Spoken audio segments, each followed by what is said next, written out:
સમાચાર સાબરકાંઠાથી મળી રહ્યા છે, જ્યાં ગઈકાલે પ્રાંતિજમાં રમખાણ સર્જાયું હતું। જો કે હવે અહીંયાના પીઆઈને સસ્પેન્ડ કરવામાં આવ્યા છે। સાબરકાંઠાના પ્રાંતિજના પીઆઈને સસ્પેન્ડ કરવામાં આવ્યા છે। ગઈકાલે જે અહીંયા ધીંગાણું સર્જાયું હતું તેને લઈ હવે પીઆઈને સસ્પેન્ડ કરવામાં આવ્યા। એસપી પાર્થરાજસિંહ ગોહિલે સસ્પેન્ડ કરવાનો આદેશ આપી દીધો છે। પ્રાંતિજના નવા પીઆઈ તરીકે એનઆર ઉમટ હવે ચાર્જ સંભાળશે।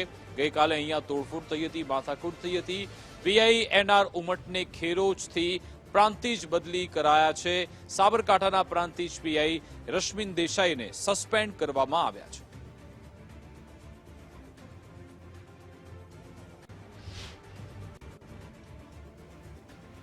સાબરકાંઠામાં મજરા ગામે બે જૂથ આમને સામને આવી ગયા હતા। બંને જૂથ વચ્ચે માથાકૂટ થઈ હતી, જેમાં એક કાર પણ સળગાવવામાં આવી, વાહનોમાં તોડફોડ થઈ હતી। ભૈરવ મંદિરના વહીવટ અને જૂની અદાવતને લઈ બે જૂથ આમને સામને આવ્યા।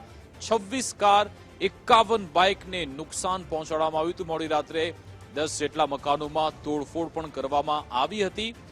ટોળા દ્વારા મકાન અને બે કારને આગચંપી કરવામાં આવી, જેને લઈ સ્થાનિક જે પીઆઈ છે એમને સસ્પેન્ડ કરવામાં આવ્યા। પથ્થરમારા સહિત હુમલો કરાતા બે લોકોને ઈજા પણ પહોંચી હતી અને આ બાબતે ફરિયાદ પણ નોંધાઈ છે। હાલ ઈજાગ્રસ્તોની સારવાર અર્થે એમને હોસ્પિટલમાં રાખવામાં આવ્યા છે।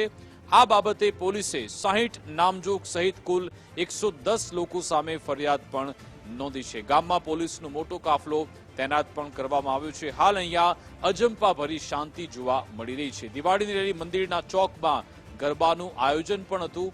જો કે મંદિરના વહીવટ અને જૂની અદાવતમાં માથાકૂટ થઈ ગરબાના આયોજનને લઈ બે જૂથ બાખડ્યા હતા। અમારા ગામમાં દિવાળીનો પ્રસંગ આવે એટલે દિવાળીમાં 10 વાગે ભૈરવ દાદાની આરતી થાય છે। આરતી થાય એટલે અમારા વર્ષો વર્ષ અમારા છોકરાઓ જ કરે છે, પણ આ વખત 2 વર્ષથી અમારા છોકરા કરતા નથી, એટલે એ લોકો આરતીમાં સામેલ થયા હતા। આરતીમાં સામેલ થયા, આરતી જેવી પૂરી થઈ એટલે અમારા છોકરા ઉપર એ લોકોએ 70 થી 80 જણાએ હુમલો કર્યો। ગામની અંદર 100 થી વધારે સાધનોનું નુકસાન થયું છે। 70 થી 80 લોકો હતા, એમના જોડે લાકડી, દોતી એવા બધા સાધનો હતા। ગામમાં એક ભૈરવ દાદાના મંદિરે આરતી થતી હતી। આરતી પૂરી થઈ ને એટલે એમને 50-60 માણસ છે ને તો અમારા ઘર આગળ આવી ગયું। અમારા ઘર આગળ આવી ગયું ને પછી પથ્થર ને એ બધું લાકડી ને બધું લઈને આવ્યા હતા। અમારા છોકરાને બધાને ઈજા થઈ અને બારીના કાચ ને સાયકલ બી લઈ ગયા મારા છોકરાની 10,000ની। ઘરમાં બારીના કાચ તોડી કાઢ્યા, અલ્ટિકા તોડી કાઢી અને મારા છોકરાની 10,000ની સાયકલ લઈ। હાલમાં તો ગામમાં તો લગભગ 60 થી 70 ગાડીઓના કાચ ફોડી કાઢ્યા હશે। નુકસાન એટલું થયું તે અમારા તો છોકરા બિચારા બહુ હતા નહીં, અને એ લોકો તો બધું હાથે ઢેખારા ને લાકડીઓ દોતી ને બધું લઈને આવી જાય। તે તમે જુઓ ને તો બધું તોડ કરી નાખ્યું। એસીએ નહીં મેલ્યો, ગાડીઓના કાચ તમે જુઓ ને તો બધું બાઈકો કોઈ પણ સાધન નહીં મૂક્યું। કેટલું નુકસાન છે બેન? નુકસાન તો ઘણું થઈ ગયું। તો પટેલોની ઓલરેડી બધી પોલીસ પોલીસ આવ્યા પછી પોલીસ તો આવી ને તાન તો બધું પછી ઠંડુ પડ્યું હતું। અને અત્યારે હાલ કેવો માહોલ? અત્યારે બીકનું તો ખરું। શું નામ બેન તમારું? જાગૃતિ ભૈરવનાથ મંદિર છે ત્યાં ગામમાં, એનો વહીવટ ગયા વર્ષ સુધી એક જૂથ કરતું હતું, આ વખતે બીજું જૂથ કરી રહ્યું છે।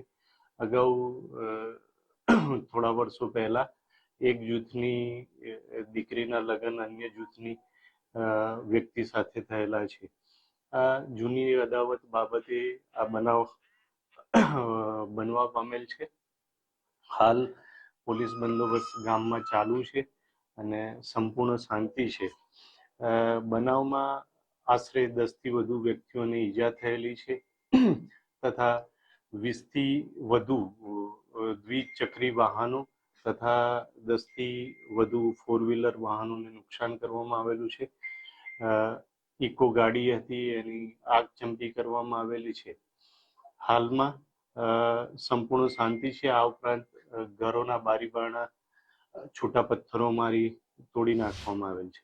સાબરકાંઠાના પ્રાંતિજના મજરા ખાતે ગઈકાલે મોડી રાત્રે જૂથ અથડામણ થયું હતું. કાળભૈરવ મંદિરમાં આરતી જે સમય હતો, આરતી બાદ જે જૂથ અથડામણ થયું હતું, ત્યારબાદ જે ગામનો માહોલ છે તે ગરમ થયો હતો. તે બતાવું જે દ્રશ્યો બતાવવા માંગીશ. જે પ્રમાણે મોટી સંખ્યામાં જે જૂથ અથડામણની અંદર ગાડીઓ છે સળગાવી દેવામાં આવી હતી. આ ગાડીના દ્રશ્યો જોઈ શકો છો, જે રીતે ગાડીને આગચંપી કરવામાં આવી હતી.